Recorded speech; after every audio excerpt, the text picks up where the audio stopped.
شما لایق نیستین، شایسته نیستین، ولی تو سازمان چون ارتباط زدین دارین میرین بالا، چون با مدیر ارشد آشنایین و فامیلید میرین بالا، چون تونستین یکی دو تا آدمای با نفوذ و باشون رفیق شین، با این که شایسته نیستین ولی میرین بالا و رشد میکنین در واقع توی که این میتونه هر کسی باشه در واقع توی سازمان.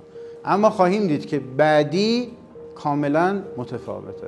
بعدی پیشفرضش اینه که شما شایسته هستین، شما بهترین هستین، شما نخبه هستین، شما یه آدم فنی فوق‌العاده هستین، اما چون ارتباطات بلد نیستین در سازمان رشد نمی کنید. پیشفرض اینه که تویی که بهترینی رشد نخواهی کرد مگر اینکه اینو هم داشته باشی.